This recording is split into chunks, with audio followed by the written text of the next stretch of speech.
మహేష్ బాబుతో రాజమౌళి మొదలుపెట్టిన మూవీ కనీసం 3 ఏళ్లు సెట్స్ పైనే ఉండే ఛాన్స్ ఉంది. అంతా కలిసొస్తే ఏడాదిన్నరలో మహేష్ బాబు సినిమా రిలీజ్ అవుతుందని రామ్ చరణ్ అన్నాడు. రియాలిటీ చూస్తే 2 భాగాల సినిమా అంటే ఈజీగా 3 నుంచి 4 ఏళ్లు పట్టేలా ఉంది. ఒక్కో భాగం 2 ఏళ్లు తీసినా 4 ఏళ్లు మహేష్ బాబు ఈ సినిమాకే అంకితం అవ్వాల్సి వస్తుంది. కాలం కలిసొస్తే 3 ఏళ్లలో రాజమౌళి 2 భాగాలు పూర్తి చేసే ఛాన్స్ ఉంది.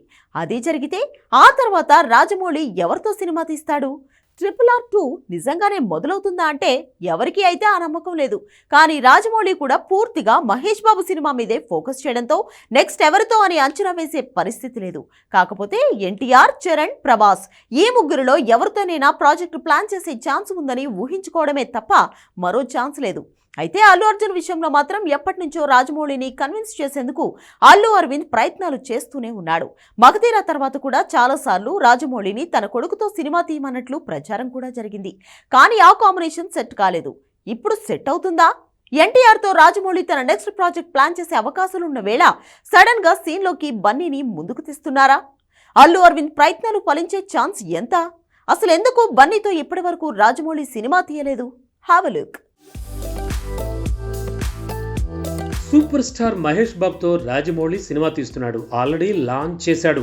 2 భాగాలతో ప్లాన్ చేశారు అంటే కనీసం 3 ఏళ్ళు లేదంటే 4 ఏళ్ళు ఈ సినిమాకే మహేష్, రాజమౌళి ఇద్దరూ అంకితం అవ్వాల్సి ఉంటుంది. మరి ఆ తర్వాత ఎవరితో రాజమౌళి సినిమా తీస్తాడనే ప్రశ్న ఎదురవుతోంది.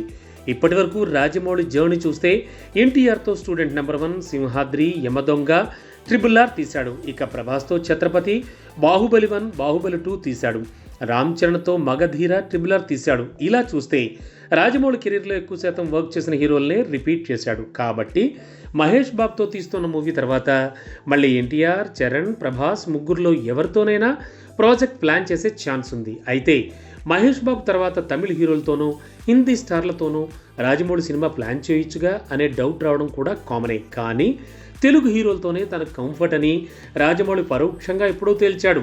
అవసరమైతే ఇతర భాషలకు సంబంధించిన హీరోల్ని తన సినిమాల్లోకి తీసుకుంటాడేమో కానీ తన కోసం నెలలు, సంవత్సరాలు డేట్లు ఇచ్చే తెలుగు స్టార్లను కాదని మరో హీరో వైపు చూడ్డు. అలా చూస్తే మహేష్ తర్వాత మళ్ళీ తెలుగు హీరోలు, అందులో తనతో రిపీటెడ్గా పనిచేసిన స్టార్లతోనే మూవీలు తీస్తాడా అంటే మరి మహేష్ సంగతి ఏంటి? తనతో ఒక్క మూవీ తీయలేదు, కానీ తనతో ఇప్పుడు సినిమాకి కమిట్ అయ్యాడు కదా. అలానే ఇంతవరకు బన్నీతో సినిమా చేయని రాజమౌళి తనతో కూడా మూవీ చేసే ఛాన్స్ ఉండొచ్చు. ఆల్రెడీ అల్లు అరవింద్ అప్పుడెప్పుడో మగధీర హిట్ తర్వాత నుంచే తన కొడుకుతో సినిమా తీయమని రాజమౌళి వెంటపడుతున్నాడు. కానీ ఇంతవరకు అది కుదరలేదు. సో పుష్పతో దేశవ్యాప్తంగా ఫోకస్ అయిన బన్నీతో ఇప్పుడైనా రాజమౌళి తీస్తాడా అంటే ఇప్పుడప్పుడే చెప్పలేమనే సమాధానమే వస్తోంది. కానీ రాజమౌళి మాత్రం RRR టైంలోనే ఎన్టీఆర్తో స్టోరీ ఐడియా పంచుకున్నాడు. అదే మహేష్ బాబు సినిమా తర్వాత పట్టాలెక్కే ఛాన్స్ ఉందని ప్రచారం కూడా జరిగింది.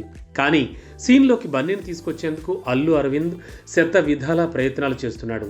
ఇప్పుడో 3 ఏళ్ల తర్వాత రాజమౌళి ప్లాన్ చేసే మరో మూవీకి ఇప్పటి నుంచే వెంట పడతారా అంటే అలా అయితేనే రాజమౌళితో పని అవుతోంది. అది తెలిసే అల్లు అరవింద్ బన్నీ కోసం జక్కన్న వెంట పడుతున్నట్ట. బన్నీ కూడా ఒక మెట్టు తగ్గి రాజమౌళిని కలిసే పనిలో ఉన్నట్ట. ఏదేమైనా సంక్రాంతి తర్వాత ఈ మీటింగ్కి ఛాన్స్ ఉన్నట్టు ప్రచారం జరుగుతోంది.